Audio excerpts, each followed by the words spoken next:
Olá pessoal, vamos entrar na última parte do nosso capítulo. Nós vamos falar um pouco sobre transferência de calor em escoamentos turbulentos e sobre parâmetros adimensionais também, ok? Bem, a maioria dos escoamentos que a gente vai encontrar na prática, eles vão ser turbulentos. Portanto, a gente precisa entender como que a turbulência ela vai afetar a nossa transferência de calor. É claro que a turbulência ela vai afetar a tensão de cisalhamento na parede e, portanto, vai afetar a transferência de calor. Nós sabemos que o escoamento turbulento ele é complexo porque ele depende dessa componente aleatória. Devido a essa componente aleatória, a gente não tem uma modelagem matemática analítica que seja possível compreender todos os efeitos associados ao escoamento turbulento. No entanto, a gente possui as chamadas correlações empíricas. Essas correlações elas foram desenvolvidas a partir de dados experimentais, foram levantadas várias curvas, e a partir dessas curvas nós chegamos a correlações empíricas ou semi-empíricas, tá? São equações que elas vão descrever várias situações que ocorrem na prática para a gente. O escoamento ele vai ser caracterizado por flutuações caóticas e rápidas nas regiões de redemoinhos ao longo do escoamento. E esses redemoinhos são chamados os turbilhões. Você tem o seu escoamento acontecendo, tá? Então vamos considerar um duto aqui. E você tem essa recirculação que acabou ocorrendo no seu escoamento.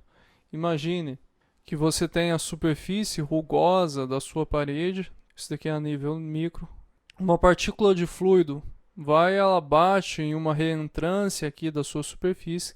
Quando ela colide na rugosidade da sua superfície, ela tem energia suficiente para romper as outras camadas de fluido e criar um movimento de recirculação. E esse movimento acontece em todo o seu fluido. Imagina que toda hora está colidindo partículas com a sua superfície e gerando um escoamento altamente turbulento. Então nós temos essas chamadas regiões de turbilhões.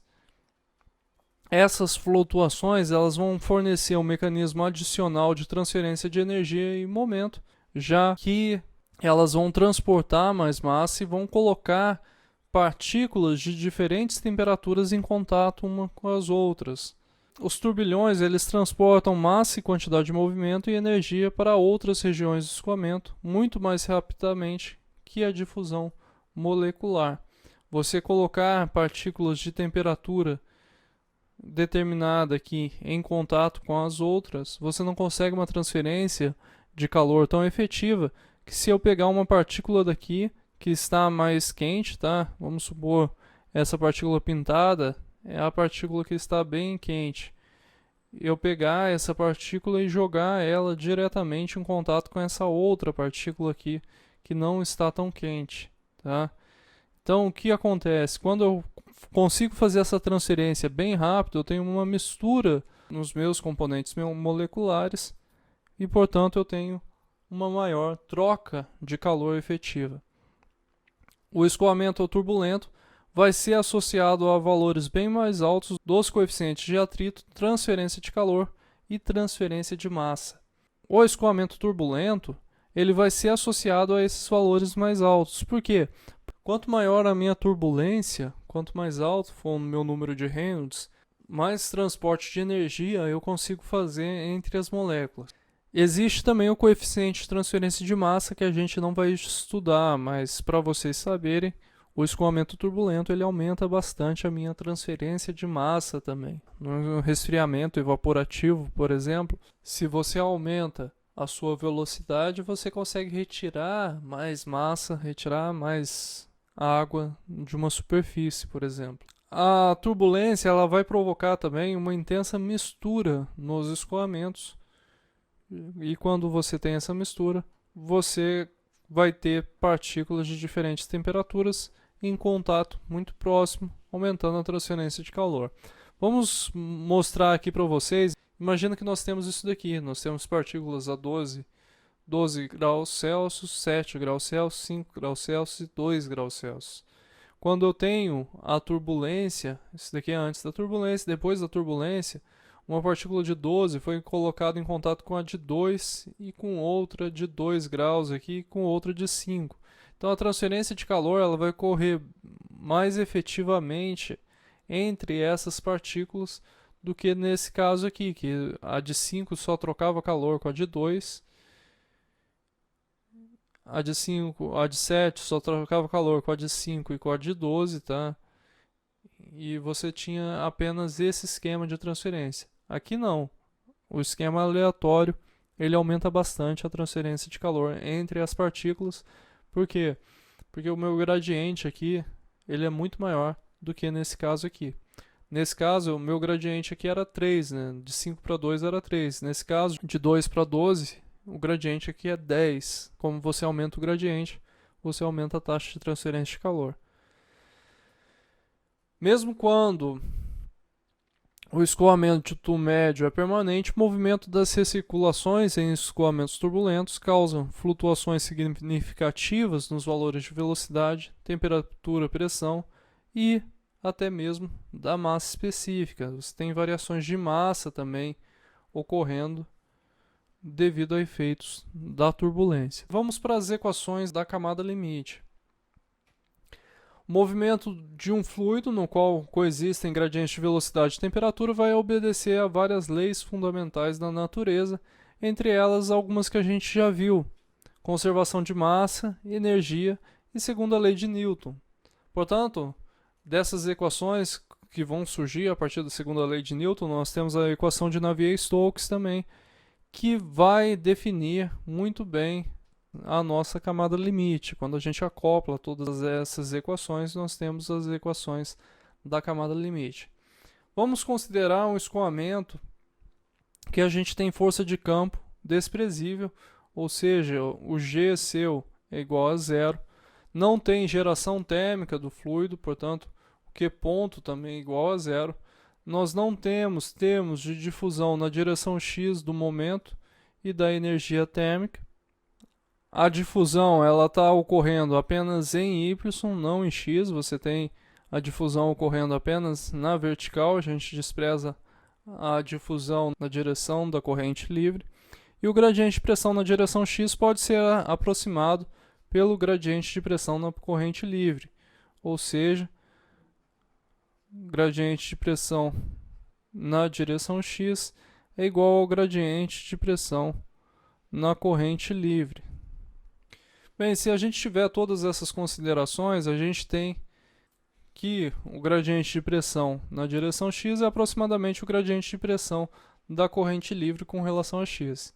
Com essas simplificações, a gente cai na equação da continuidade, que é descrita por isso daqui. A gente obtinha isso quando o ρ era constante, lembra? E a equação do momento, ela vai ser dada por essa equação aqui. Portanto, nós temos a equação do momento na direção x, que é a função da velocidade em u de x, a velocidade u de y, derivada da velocidade com relação a x e a derivada da velocidade com relação a y. E a gente obtém esse termo, que é o termo do gradiente de pressão, e mais o termo de difusão. Bem, então o que nós temos? Nós temos que o lado esquerdo vai representar a taxa líquida na qual o movimento na direção x deixa o volume de controle, devido ao movimento de fluido através das suas fronteiras. Nós vamos ter isso representado por esse termo aqui. E do lado direito nós temos a energia de pressão, a força de pressão líquida, e a segunda, a força devido às tensões viscosas. Então nós temos toda essa correlação aqui. A equação da energia, ela vai se reduzir a isso daqui. O que nós temos? Nós temos energia devido ao movimento que a gente vai chamar de advecção, que é a taxa líquida no qual a energia térmica deixa o volume de controle devido ao movimento global do fluido, ou seja, quanto de energia você está trocando devido ao movimento do fluido, mais a energia por dissipação viscosa. Então essa primeira parcela reflete a entrada líquida de energia térmica devido à condução na direção y. Se a minha velocidade em x e em y for zero, eu não tenho esses termos aqui e eu teria o quê? Eu teria apenas a equação da condução de calor. Isso é bem interessante de se notar, porque se essas velocidades aqui são zero, eu caio na equação da condução normal, eu estou fazendo a condução no sólido. Em muitas situações práticas, esse termo de dissipação viscosa, ele vai poder ser desprezado. No entanto, quando a gente estiver trabalhando com voos supersônicos, que não vai ser o caso, nenhum dos casos no curso, vai ser uma situação que essa parcela aqui ela vai se tornar importante. Em voos supersônicos é importante a gente estudar essa forma de aquecimento que acontece devido ao efeito de você estar viajando a Mach superior a 1. Nós podemos ter as equações também na forma normalizada. Essas formas normalizadas elas são importantes porque a gente trabalha com parâmetros adimensionais que nos possibilitam comparar situações de projeto diferentes. Para dimensionar o comprimento, a gente vai pegar a coordenada x e dividir por um comprimento característico e a coordenada y e dividir por um comprimento característico de interesse também. Nós podemos adimensionar a velocidade como sendo a velocidade em x dividido por uma velocidade v, que vai ser a velocidade da corrente livre. Normalmente é o infinito, tá? Velocidade montante da superfície e a mesma coisa para velocidade adimensional na direção y. A temperatura adimensional nós podemos escrever dessa forma também. Temperatura que eu tenho menos a temperatura da superfície dividido pela temperatura do fluido menos a temperatura da superfície. Nesse caso, nós temos a dimensionalização da temperatura. E com isso, nós podemos também escrever a pressão adimensional, dividindo a pressão da corrente livre pelo termo de pressão dinâmica. E a partir desses parâmetros adicionais, nós podemos chegar nas equações de conservação na forma adimensional. Então, vocês observam aqui que quando eu trabalho com a equação adimensional, eu trabalho com Reynolds, com o número de Reynolds. E eu posso variar o número de Reynolds, variando o meu fluido, variando a minha velocidade, e eu vou ter a mesma solução. Além disso, para a equação da energia, o que acaba acontecendo? Aparece 1 sobre o número de Reynolds vezes o número de Prandtl. Portanto, nesse caso aqui, nós temos a forma adimensional da nossa equação. E para finalizar, nós podemos escrever o coeficiente de atrito também em função de parâmetros adimensionais. E quando a gente faz isso, a gente observa que surge também que o coeficiente de atrito também é função do número de Reynolds, tá? Do Reynolds L aqui, o Reynolds da placa, no final da placa. E o número de Nusselt, nós podemos escrever ele também em função de parâmetros adimensionais, apesar do número de Nusselt ser um número adimensional, nós podemos obter o número de Nusselt a partir da derivada da temperatura adimensional com relação a y, tá? Quando o y asterisco aqui, que é o y adimensional também, for igual a zero. Vamos para o exemplo 5.4. Nesse exemplo, a gente vai mostrar que para um escoamento de ar, a temperatura T infinito 35 e velocidade 100 metros por segundo, a taxa de transferência de calor em uma pá de turbina com comprimento característico de 0,15, temperatura superficial de 300, é de 1.500 watts. A pergunta que o exemplo faz é: qual seria a taxa de transferência de calor em uma segunda pá de turbina com comprimento característico de 0,3 e temperatura superficial de 400 graus Celsius em um escoamento que tem também a temperatura do fluido de 35, igual a do começo, mas só que é metade da velocidade. A área superficial da pá pode ser considerada diretamente proporcional ao comprimento característico. Então nós temos um problema de semelhança aqui.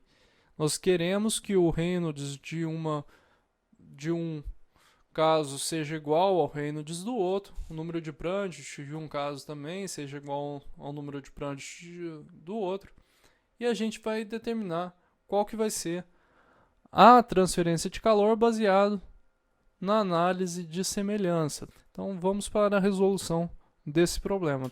O que nós temos? Nós temos duas pás. A primeira pá tem uma corda de 0,15 e a segunda de 0,3. Nós sabemos que as pás são proporcionais a esse valor do comprimento delas ou da corda delas, ok? Portanto, o ar está escoando na primeira pá a uma temperatura de 35 e uma velocidade de 100 graus Celsius. A pá está trocando calor a 1500 watts com uma temperatura da superfície de 300 graus Celsius. A corda da primeira pá tem 0,15 e da segunda 0,3 metros. O ar está escoando a mesma temperatura T infinito de 300, no entanto com uma velocidade de 50 metros por segundo, e a temperatura da superfície 2 ela está a 400 graus Celsius. Então nós temos que o ar está escoando na segunda pá a mesma temperatura T infinito e a velocidade de 50 metros por segundo. Nós vamos assumir que estamos trabalhando em regime permanente, que as propriedades utilizadas tanto para os fluidos quanto para as superfícies elas são constantes. Vamos assumir também um dado do exercício que a área A é proporcional ao comprimento da corda L, e vamos desprezar a radiação que está sendo trocada com o meio, já que a gente quer focar apenas na convecção. Nós também vamos falar que as pás são geometricamente similares, ou seja, nós teremos números adimensionais iguais para as duas placas. Para uma geometria prescrita, nós sabemos que o Nusselt médio é dado pelo coeficiente de convecção médio vezes o comprimento sobre o K, e que o Nusselt vai ser uma função do Reynolds e do Prandtl. Nós podemos calcular os números de Reynolds para as duas pás e provar que os dois números são iguais. Fazendo VL1 sobre Ni, nós vamos ter que o Reynolds da pá 1 é 15 sobre Ni, e o Reynolds da pá 2, V2L2 sobre Ni, vai também ser 15 sobre Ni. Como a gente tem propriedades constantes, nós temos também que o número de Prandtl dos escoamentos também é constante, ou seja, o número de Prandtl da pá 1 vai ser igual ao número de Prandtl do escoamento da pá 2. Portanto, a gente pode falar que o Nusselt 1 é igual ao Nusselt 2, ok? E se os números de Nusselt são iguais, nós podemos igualar os valores que nós temos aqui, e nós vamos ter que o H2 vai ser o L1 sobre L2, H1 barra. Só que o que acontece? O que é o H1 barra? É a taxa de transferência de calor dividido pela área vezes a diferença de temperatura. Quando a gente substitui isso, nós obtemos uma expressão para o H2. Portanto, a taxa de transferência de calor da segunda placa ela vai ser dada por Q2 é igual a H2 barra, que multiplica 2 TS2 menos T infinito. Só que a gente sabe que a relação L1 sobre A1 é igual à relação L2 sobre A2. Portanto, esses valores dessas relações entre as áreas sobre o comprimento, eles vão ser cancelados e nós vamos ter que Q2 ele vai ser igual a TS2 menos T infinito, dividido por TS1 menos T infinito, que multiplica Q1. Quando vocês substituírem os valores, vocês vão achar que a taxa de transferência de calor da pá 2 é de 2066 watts, ok? Eu agradeço vocês por terem assistido até aqui. Nós finalizamos esse capítulo de introdução à convecção. No próximo capítulo nós vamos entrar em convecção externa, que vai ser um capítulo um pouco mais aprofundado nas correlações que nós obtemos para a convecção, ok? Então, até o próximo capítulo. Muito obrigado a todos.